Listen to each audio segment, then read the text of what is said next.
So the last time we talked about South Carolina, we learned a lot about this state.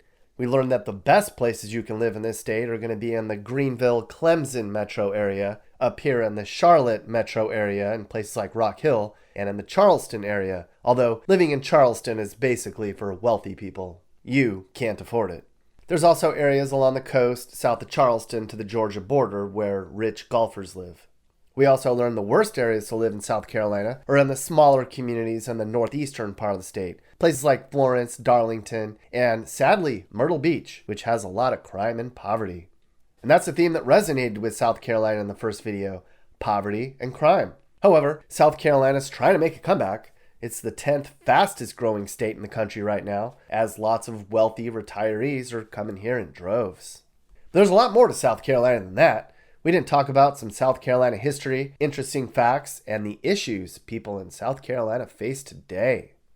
So that's what we're going to do in this video, kind of pick up where we left off in a more lighthearted way. We're going to talk about all that stuff and even meet people who live in South Carolina who are going to tell us what it's like in their state and where you should live if you relocated here. So get ready. It's time for Corner House Tales, South Carolina, the Confederate state.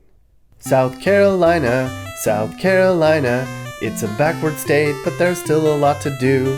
South Carolina, South Carolina, it's growing fast and maybe for you. For all the South Carolina news you need to know, I'm Skip Fritzman. Thanks, Skip. So if you're moving to South Carolina, you need to know what's happening here. And if you live in South Carolina, you should know what's going on in your state too. Now, earlier we mentioned how South Carolina's been a pretty poor state for a long time now. Most of the jobs and retirees who don't golf had skipped over the Palmetto State for places like Florida and North Carolina. However, that's changing now. There's a concern among die-hard conservatives here that this state's becoming more blue. Oh no. You can see on this graph that South Carolina always voted Democrat back in the day, but then in the 1940s, that changed. This here is when the Civil Rights era began. The white folks in South Carolina were against equal treatment for blacks, so they switched parties, and ever since, this state's voted mostly conservative. In addition, during this time, a lot of the black population left South Carolina for manufacturing jobs and better treatment up north. But what's happening now is a reverse migration as black communities are returning back to the South again. That's because the cost of living's lower down here, and a lot of the manufacturing jobs in the Rust Belt dried up. Rich, liberal retirees from the Northeast are coming here too. 75% of all new migrants to the state of South Carolina are from the Northeast and the Midwest, and that's a lot. So let's get back to this graph. In 1970, about 25% of the state voted liberal. Today, that number is closer to 40%. The highly contested Senate race between Lindsey Graham and Jamie Harrison was much closer than people had anticipated, and Harrison raised more money than any other senatorial candidate in the country. Harrison lost, but said the new South had spoken, and it'll just be a matter of time until this state shifts even more blue. So where are most of these new liberal voters moving to? Well, Myrtle Beach was the fastest growing metro area in the nation in terms of percentage growth last year. Myrtle Beach surpassed every single city in Florida, as well as traditionally fast-growing cities in Utah, Idaho, and Colorado. And look what other cities are on this list of America's fastest-growing cities. Spartanburg and Charleston are in the top 20 as well. And all these newcomers have driven up prices in a state that's always had a low cost of living. In Myrtle Beach, rental prices have gone up by 20% in the last year alone. What the hell? In some parts of South Carolina, you have to ask yourself what year we're in. Folks here are very closed-minded, and they resist change, even if that means for the better. Today, there's a political and socio-economic battle going on in South Carolina. The progressives that have moved into the state are challenging the status quo on things like poverty, crime, and what's been viewed as a backwards school system.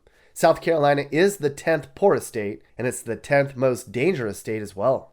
The poverty isn't just limited to the northeastern part of the state either. Some of the poorest places in the state are in counties just north of Charleston, which many people view as one of the wealthiest places in the country. In terms of crime here, it's all over the place, but really bad in the northeastern counties. A lot of the criminals here are being arrested for shootings and assaults, then they get out of jail on small bonds, then they get arrested all over again for other violent crimes. There seems to be a disconnect between the law enforcement and the judges who keep letting these people out. The local news here has covered it quite a bit. Gangs are a big deal in rural, poor parts of South Carolina. Violent crimes here have gone up by 25% in the last year, and police say there's even elementary school kids joining gangs here. What the hell? It's not just in the rural areas either. Myrtle Beach crime's been spiking. You can see why when you go there. It's a place of cheap motels and large crowds, so gangs come here and sell drugs and get into fights. South Carolina's school system is far behind the times. An example of that is the state's antiquated school bus system. South Carolina maintains more than 5,000 school buses, and the average bus is 15 years old and has 236,000 miles on it. What the hell? Get some more buses, people. So does South Carolina need change? Do the old-timers here want change? To begin, they're going to have to attract jobs to the state. A lot of the farming and manufacturing jobs are left, and outside of the Charlotte, Charleston, and Greenville metro areas, most jobs are low-end retail, tourist, or fast food type positions. They're going to have to figure that out. Okay, so enough of that bad South Carolina news. It's time for some South Carolina facts, people. I'd love to hear about South Carolina's amazing facts. If you move to South Carolina for some reason, you need to know some facts, right? That way you're knowledgeable about your future home. Stuff like this. At the time of the 1740 census, 2/3 of all residents in South Carolina were black slaves. That's a fact. Back in 1800, South Carolina had the largest population of Jews of all 16 states. Most were in Charleston, which was the nation's 5th biggest city at the time. South Carolina is one of 4 states which don't use competitive math and language standards. The other 3 are Indiana, Arizona, and Oklahoma. South Carolina was such a one-party state that between 1898 and 1960, there were only 3 elections when somebody other than a Democrat even ran. Can you imagine that, based on how hardcore so many conservatives are in this state these days? South Carolina has no professional sports teams, but they like to claim the Panthers as their team. But people in North Carolina know it's our team, right? South Carolina has been able to attract new companies to the state with low corporate taxes. However, the only Fortune 500 company in the whole state is Domtar, a paper company in Rock Hill. South Carolina ranks first in the country for the rate of women killed by men, which is just terrible. The state averages 12 earthquakes a year, but they're tiny. But the 7.3 magnitude Charleston earthquake of 1886 was the largest quake to ever hit the eastern U.S. A lot of the city was destroyed, but only 60 people were killed. During the American Revolution, there were more battles fought in South Carolina than any other state. South Carolina is the palmetto state. You knew that. But did you know palmetto trees were used to build forts because their soft, spongy wood could absorb cannonball impacts? I bet you didn't. A lot of people think of Georgia as the peach state, but South Carolina grows more peaches every year than Georgia does. Only California has more peach trees than South Carolina does. Of course, barbecue is a big deal in South Carolina. You knew that. Some people here say barbecue was invented in South Carolina. That fact cannot be proven. But it is true that South Carolina has 4 distinct barbecue regions: tomato in the north, ketchup out west, vinegar and pepper in the northeast, and mustard in the center part of the state. There's an island off the coast near Beaufort that has more than 3,000 rhesus monkeys on it. You can take a boat there. It's the only place in the country with wild rhesus monkeys. They were put there by the government to study diseases. The first ever game of golf played in our nation took place in Charleston in 1786. The course wasn't really a course. It was just open land, and there weren't even any tee pads back then. If your ball was headed towards somebody, you yelled, "Be forewarned." Today, we simply yell, "Four." Myrtle Beach has nearly 100 golf courses alone. The world's longest cable bridge is the Ravenel Bridge, which spans the Charleston Harbor. It was built in 2005 and can withstand winds up to 300 miles an hour. That would be a really big hurricane. It's a fact that South Carolina Governor Henry McMaster is the incarnation of Foghorn Leghorn. You know, you just know I'm going to have fun with this boy. South Carolina is the 9th most unhealthy state, and it ranks 1st in number of strokes, 3rd in heart disease, and 10th in diabetes. Did you know South Carolina ranks last in education in the country? I did not know South Carolina was last in education, Mappy, but it kind of makes sense considering how far behind they are in funding levels. And now that means it's time for some South Carolina trivia.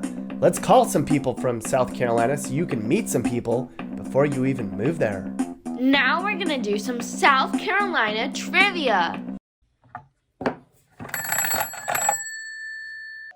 Okay, so there's 5 questions. I know you haven't lived in South Carolina very long, Blanton, but we're going to try this and see how many you can get, all right? All right, let's do it. All right. So South Carolina ranks 35th in the country for food production. What agriculture product does South Carolina make the most of? If we're talking about something that isn't necessarily a food, I would say tobacco.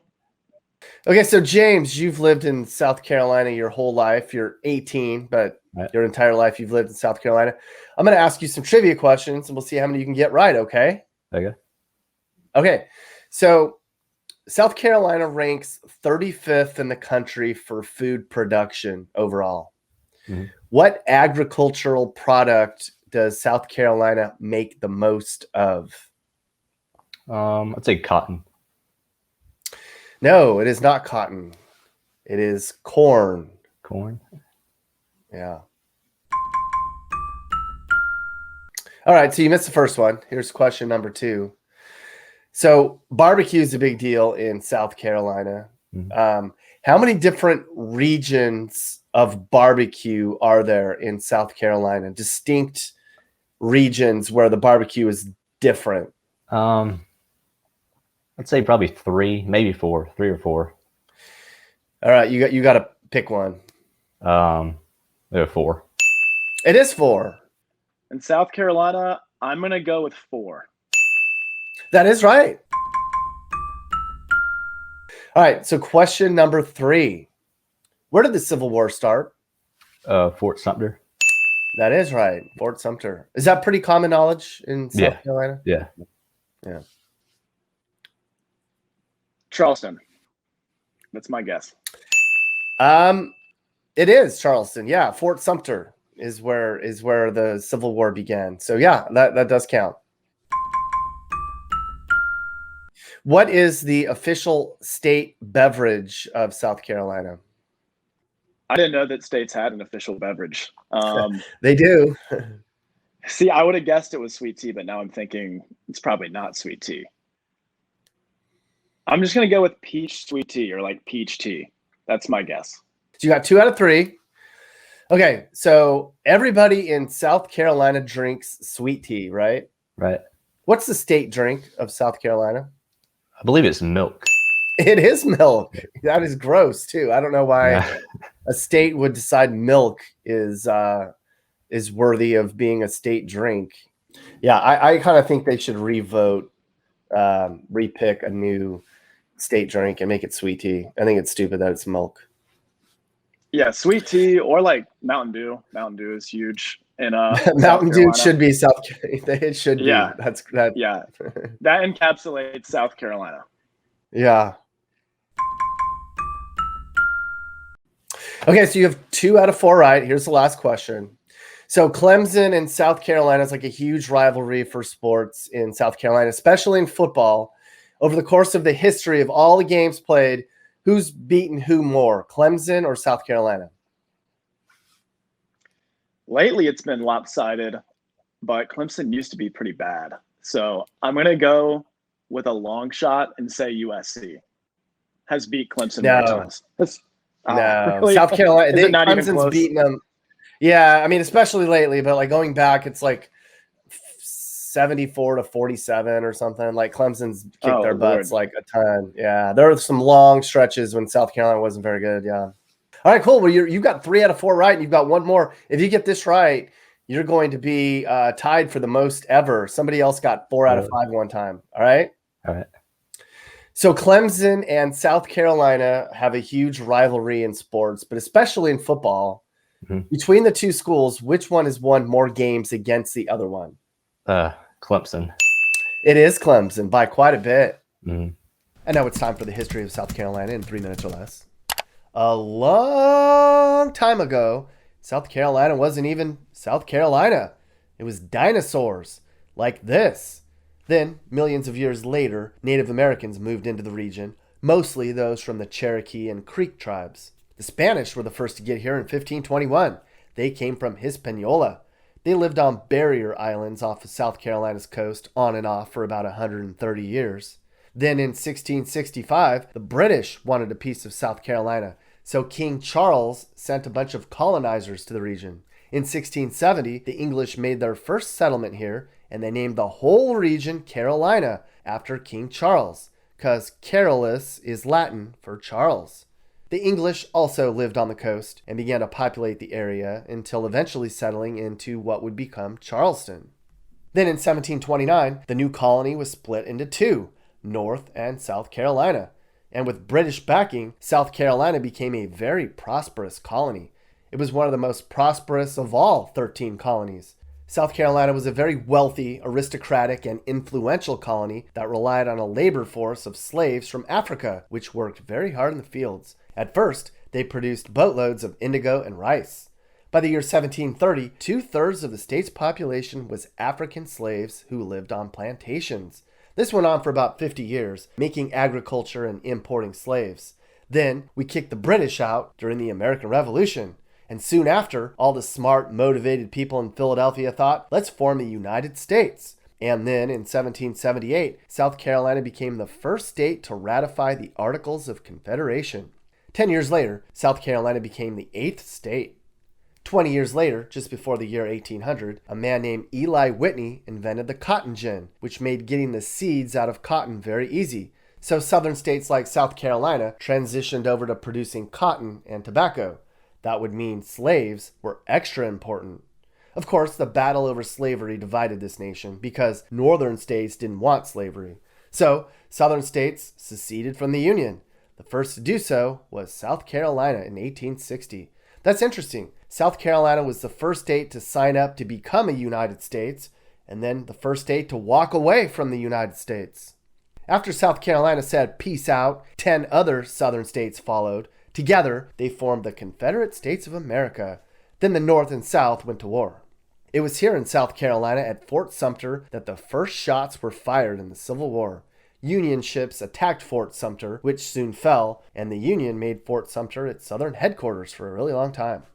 The Civil War devastated the South Carolina economy. A large part of the working class was killed in the war. Then, towards the end of the Civil War, Union General George Tecumseh Sherman marched throughout this whole state and destroyed pretty much every city, town, and farmhouse he could find. South Carolina eventually rebuilt and modernized, and its cities grew very large again. Eventually, cotton fell out of favor. Then, in a period beginning in the 1930s, a large percentage of the black population of South Carolina moved north in what was called the Great Migration, and it would be a long time before they would ever come back. In the 60s, the state was divided by the civil rights movement, as much of the wealthy white upper class refused to admit that the black population had equal rights. They even conspired to prevent them from voting. Then a bunch of rednecks started watching NASCAR and began fishing and getting their truck stuck in the mud, and the rest of them took up golfing. And that really happened. Okay, so we learned a lot about South Carolina, didn't we? Boy, this state sure has changed, hasn't it? This used to be one of the richest colonies, and now it's one of the poorest states. And the state used to vote heavily Democrat, and today it's very hardcore conservative, although sadly, that's changing these days. Can South Carolina change its economic fortunes? How will all the new people moving in change the state's politics? A lot of people here don't want change, so we'll have to see how they can learn to get along with all the newcomers. Well, we're pulling for you, South Carolina. You have a lot of potential. South Carolina, South Carolina, it's a backward state, but there's still a lot to do. South Carolina, South Carolina, it's growing fast and maybe for you. Yeah, you've seen probably more of the state than a lot of people who've lived in South Carolina their whole lives. Can you give people an idea on just how poor and run down some of these backwoods little small towns are in the middle of nowhere in South Carolina? Yeah, I would say, besides your major like hub cities like Charleston, Myrtle Beach is somewhat nice. Like most of it really isn't. But then Greenville and Columbia, besides that, most of the areas are super rural. A lot of Dollar Generals, and with Dollar Generals comes a lot of Dollar Trees and Family Dollars. So the dollar store market is very competitive. But yeah, just a lot of areas, there's not many more than like 1,000 people per town, potentially no grocery store for 30 minutes. And at least the closer you get to Georgia, there's definitely a lot of tobacco usage, meth usage. You kind of see it, just with people walking around on the road. So there's definitely a lot of poverty here. Mm-hmm. Do people have do you talk to anybody about do you inside conversation? Do you have an idea on, do these people give a shit that they just live in a small, broke, backwoods South Carolina town? Or does it seem like they're trying to better their lives out there? I would say a lot of people, at least where I primarily live, which is the upstate. I think a lot of people just have grown up here for a really long time, and their families go back generations and generations, and it's kind of all they know. I've met a few people just last week that have never been out of the state, and the states of North Carolina and Georgia are super close, within 40 miles of each other. So a lot of people, I think, just are comfortable where they're at. For whatever reason, maybe they like the climate. I mean, there's really not a reason to move, especially if you're in the upstate where it doesn't get that hot. I mean, it's hot, but it's not like Charleston where, it's humid and 100 degrees. And it doesn't really get cold. There are decent job opportunities, if you're willing to look. Greenville has tons of jobs. And the surrounding, mid-sized cities have a good amount of jobs. So I think a lot of people that might still be considered living in poverty, they work a job they have since they were 20 and they're comfortable with it. So I would say the comfortability aspect is why a lot of people are okay with where they're at. Yeah. Do you get a sense of the issues that South Carolina is going to have to deal with? I know you're new to the state, but you've seen a lot of it. Besides the poverty and the crime in a lot of the smaller towns and kind of outside of the hubs, are there any issues that you know of that the state needs to kind of think about in the near future? Mainly, I would say education. Just people I know that have kids in schools, and people that I work with that might volunteer at their local school. I think that South Carolina overall doesn't prioritize education as much as North Carolina, which is where I'm from. This might be kind of a generalistic statement, but it's just kind of the feeling you get. Whenever you live in a community, you can kind of see what people value. And in some ways, especially in the really rural places, I think people think it's cool not to be educated or informed, which is probably pretty common around the United States. Whereas where I grew up in North Carolina, that wasn't the case. You weren't seen as a respected individual if you weren't somewhat educated. And that doesn't mean college necessarily. It just means keeping yourself informed and year after year trying to better yourself, I would say. There's just a generational thing in a lot of the parts of South Carolina. Nobody really has a need or a desire to really better themselves, huh? Yeah, some places seem like that. And I'm sure in every state, there are a good amount of people that are like that. And really, I think it's just the more rural you get, the more people just don't really know what's out there. Maybe they don't even have a car to, have transportation to go to another state, and they might not even care. They might be fine walking 2 miles to work or to the Dollar General that's up the street. So yeah, I would say a lot of the areas, especially that I cover for work, which is more rural, west of Greenville, I would agree with that statement. Yeah. If a family was going to move to South Carolina and they weren't loaded where they can live in Charleston or Hilton Head, where would be a good place for a family to move to that was safe and had some good jobs? I would say if you are looking for something that's kind of affordable, I would say the upstate's a really good option. There's surrounding towns around Greenville, Easley is a pretty decent area. Piedmont is southern Greenville County going into Anderson County. That's not a bad place to live. Again, just depending on what side of the town you're on. This is an emerging town, but Simpsonville, it's the prices of homes have skyrocketed. So in some ways, I would say it's not affordable, but there's still a lot of homes in the upper 200s and maybe low 300s. that I think if the market goes a little bit back down, it would be a really desirable place to live. If anyone's moving to the upstate, I hear them looking in Simpsonville or Greer if they have like a good amount of money, or maybe like upper middle class, and then maybe like Easley and Seneca, South Carolina, and maybe Anderson if you're like lower middle class. Mm-hmm. Is Spartanburg? I hear mixed on Spartanburg. I've not been in Spartanburg. I hear good and I hear bad. How would you define and describe Spartanburg? I've worked there a few times, mainly in like the downtown area. And obviously a lot of times downtown areas in mid-sized cities can be like the worst parts. So I would say like I wouldn't move there, but I'm sure there's places in Spartanburg County, like going up to North Carolina or getting closer to Greer, which is in Greenville County. There's probably some really nice neighborhoods, but Spartanburg's probably not a place that I'd want to be out late at night, by myself. I'll just say that. Okay, noted. Now, South Carolina isn't really known for having a lot of mountain towns, but there's some really cool mountain towns way up at the top of the state, kind of on the North Carolina border, kind of up by Georgia-ish up there.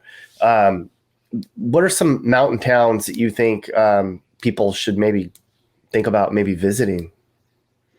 I would say Salem is one. The mountains are super close, and Lake Kiowee is also there. I'm not like a big movie buff, but I know that a lot of movies have been shot there. Like Deliverance, I think. I might be remembering that incorrectly. I think that was was that shot in Georgia? It might be. It's like that region. But I think they had some shots at Lake Jocassee, which is like bordering the 3 states. So that Salem is one, especially if you can like rent like a lake house. I would say that's more of like a lake destination, but mountains really close. Walhalla, I think that's how you say it. At least that's how I say it. It is getting closer to the Georgia border, and you still have mountains, but there's like a downtown area. It's not super nice. Like if you kind of go, out a little bit, you're going to run into a lot of trailer parks. But there is a lot of mountains. Coney State National Park is there. Just some other really good like hiking. But definitely watch out for bears, because there was one that was recently sighted that was massive. So I think one of the biggest ever recorded on a camera in South Carolina. And then lastly, Pickens, which is about 30 minutes north of Clemson. If you're stopping in or going to Clemson maybe for a football game, I feel like that's a good town to go to. Small downtown area, and there's mountains surrounding it. So cool. I think that's really helpful. I think people appreciate that. So I got to ask you before you go. So can you like try to define what the South Carolina redneck culture is like based on what you've seen? Because a lot of people have never been to South Carolina. They're never going to go. How would you define the redneck vibe down in South Carolina? I would say, I don't know if it's really redneck, but a lot of motorcycles, a lot of motorcyclists not wearing helmets, because if you didn't know that is not a law in South Carolina, you don't have to wear a helmet. Marlboro Reds and Mountain Dew. Yeah, those 3 words: motorcycles, Marlboro Reds, and Mountain Dew. I would say that's kind of sums up South Carolina in a nutshell. That was really helpful. I think that maybe that should be a t-shirt: Marlboros, Mountain Dew, motorcycles. That actually could sell. Yeah. Hey guys, if you learned something new about America or what it's like to live in America, great. You should think about subscribing and turning on your notifications. You can also click one of these videos or playlists for more. You can also now buy my songs on iTunes and other formats. Click the link in the description. Thanks for watching. And remember, while we all might have different views, we should all be nice to each other and try to make the U.S. a better place in a positive way. This is Sage, Nick's manager. This has been a Corner House Entertainment production. And are you looking to move and need advice? I do consulting. That's right. I'll sit down and talk about where the next perfect place for you and your family should be. I do it all the time. Together, let's find you a new home that's safe and checks all your boxes. You can get my email in the description to find out how I can help you find your perfect relocation.